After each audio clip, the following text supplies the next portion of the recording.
Halo semuanya, selamat datang di video presentasi saya. Sebelumnya, perkenalkan nama saya Anissa Nursifa Trisisia dengan NIM 23021110023. Kali ini kita akan membahas sebuah topik penting dalam dunia pendidikan seni rupa, yaitu analisis pendekatan pembelajaran seni rupa yang relevan di abad ke-21. Yuk kita mulai. Yang pertama ada pendahuluan. Pendidikan seni rupa abad ke-21 menghadapi tantangan baru, bukan sekedar mengajar cara menggambar atau melukis, tapi juga mengembangkan berpikir kritis, kreativitas, empati, dan pemahaman lintas budaya serta literasi media visual. Oleh karena itu, 4 pendekatan berikut menjadi sangat relevan untuk menjadi tantangan tersebut, yaitu DBAE, SIAE, VCAE, dan MIAE. Di sini ada empat poin. Yang pertama ada literasi visual. Itu tuh kemampuan memahami, membaca, dan menafsirkan gambar serta simbol visual secara kritis di era digital. Siswa perlu memahami bahwa gambar bukan hanya estetika, tapi juga mengandung makna dan ideologi. Yang kedua, kritis dan kreatif. Dua keterampilan esensial abad 21, siswa perlu bisa memecahkan masalah dengan pendekatan kreatif dan menganalisis informasi secara mendalam, termasuk melalui karya seni. Yang ketiga, multikultural. Menyadari dan menghargai perbedaan budaya, serta belajar dari perspektif dan warisan seni dari berbagai latar belakang, etnis, bangsa, dan kepercayaan. Yang keempat, berbasis teknologi dan budaya digital. Pembelajaran seni tidak lepas dari media digital seperti tablet, aplikasi desain, video, meme, dan media sosial.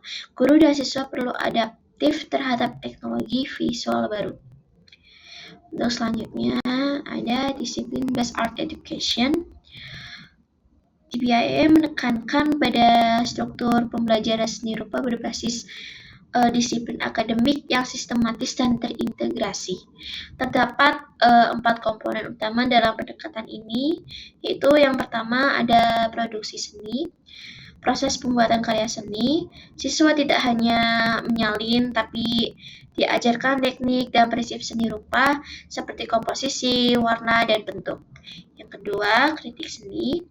Melatih siswa untuk menilai dan menginterpretasikan karya seni secara mendalam, baik karya sendiri maupun karya orang lain, dengan dasar teori dan observasi. Yang ketiga, ada sejarah seni. Siswa mempelajari asal-usul dan perkembangan seni rupa dari berbagai era dan budaya. Ini membentuk pemahaman konseptual yang memperkaya apresiasi seni. Yang keempat, ada estetika. Pembelajaran tentang konsep keindahan, filosofi seni, dan bagaimana seni memunculkan pengalaman estetis yang berbeda bagi setiap orang. Untuk kesesuaian dengan abad 21, yaitu ada 3 poin. Yang pertama tuh ada mendorong berpikir analitis, menumbuhkan kemampuan mengevaluasi dan merefleksi, dan yang ketiga cocok untuk pengembangan literasi visual dan akademik. Contoh penerapan di sehari-hari itu, contohnya siswa membuat lukisan kubisme, mempelajari Picasso, menganalisis komposisinya, dan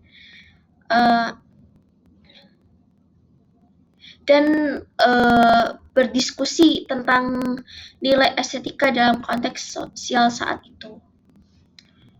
Baik, selanjutnya ada self-expression art education.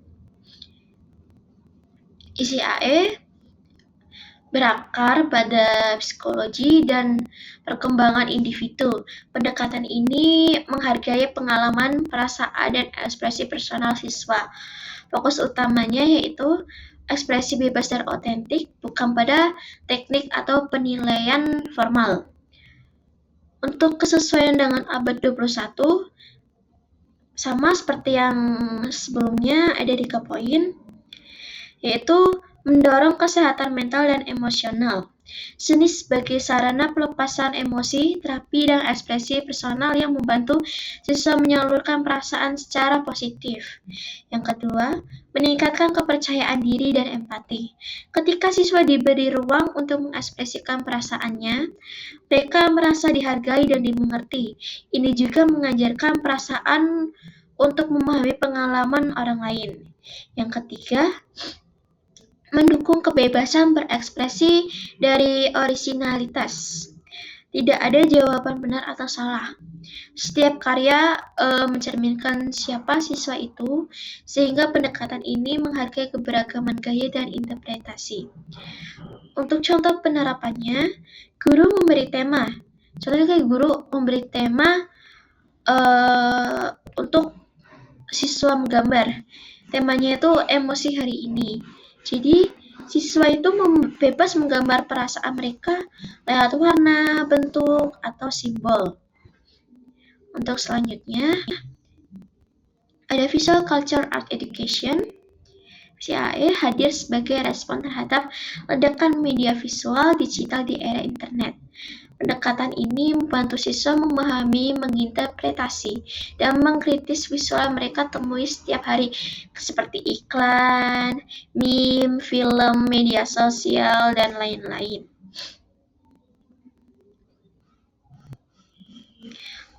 Untuk kesesuaian dengan abad 21, ada 3 poin. Yang pertama, ada membentuk kesadaran kritis terhadap media. Media visual sering menyisipkan pesan tersembunyi. Siswa belajar membongkar makna di balik visual seperti iklan atau meme agar tidak mudah terpengaruh. Yang kedua, meningkatkan literasi visual dan teknologi. Siswa tidak hanya menjadi konsumen, tapi juga menciptakan konten visual yang bertanggung jawab. Ini sangat penting di era media sosial dan AI-generated content. Yang ketiga, relevan dengan kehidupan siswa sehari-hari. Karena siswa sehari-hari terpapar visual melalui TikTok, Instagram, YouTube, dan lain-lain, pendekatan ini tuh langsung menyentuh konteks nyata dan pengalaman mereka. Contoh penerapannya, siswa diminta menganalisis iklan makanan cepat saji. Mereka mengevaluasi pesan tersembunyi, simbolisme, serta efek budaya dan ekonomi dari iklan tersebut. Di sini ada diagram alur literasi visual dalam Visual Culture Art Education. Yang pertama tuh ada konsumsi visual.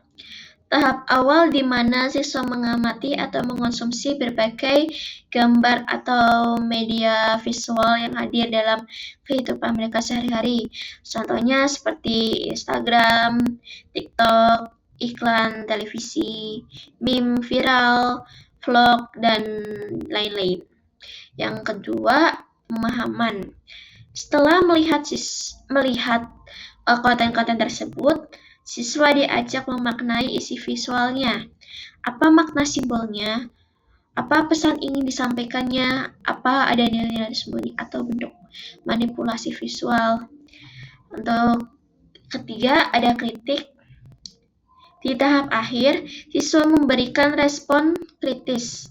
Mereka dapat mempertanyakan, mendekonstruksi, bahkan menawarkan interpretasi tandingan dari gambar tersebut. Tujuannya adalah membentuk kesadaran visual dan berpikir kritis terhadap media. Untuk selanjutnya, ada Multicultural Art Education. MAE memfokuskan pada keberagaman budaya dalam pendidikan seni. Tujuannya adalah agar siswa menghargai seni dari berbagai latar belakang etnis, agama, dan bangsa. Seni dipandang sebagai cerminan identitas dan warisan budaya. Untuk kesesuaian dengan abad 21, yang pertama, menumbuhkan rasa hormat terhadap perbedaan. Ketika siswa belajar dari berbagai budaya, mereka belajar menerima bahwa perbedaan itu wajar dan indah, bukan untuk dihakimi. Yang kedua, mengembangkan toleransi dan perspektif global. Seni bisa menjadi jembatan antar budaya. Pendekatan ini mendorong siswa untuk terbuka terhadap cara pandang dari berbagai belahan dunia. Yang ketiga, menguatkan identitas budaya lokal. Dalam memahami seni budaya lain, siswa juga diajak menggali dan mencintai akar budayanya sendiri. Ini membentuk identitas yang kuat di tengah arus globalisasi. Contoh penerapannya yaitu dalam tema seni Nusantara, siswa menggambar ulang motif batik dengan kombinasi gaya seni Jepang, lalu mendiskusikan kesamaan dan perbedaannya. Jadi untuk kesimpulan materi pada video ini, keempat pendekatan tersebut tidak harus berdiri sendiri, justru akan lebih efektif jika digabungkan atau disesuaikan secara fleksibel dengan karakter siswa, tujuan pembelajaran dan konteks budaya setempat. Guru seni abad 21 perlu menjadi fasilitator yang peka terhadap perkembangan zaman dan kebutuhan siswa. Seni bukan hanya tantangan keindahan, tapi juga tentang pemahaman pengalaman dan penyampaian pesan. Mari kita hadirkan pembelajaran seni rupa yang lebih bermakna dan konstekstual di era abad 21. Terima kasih atas perhatiannya. Terima kasih sudah menonton video ini. Maaf jika ada kekurangan dan salah kata. Sampai jumpa.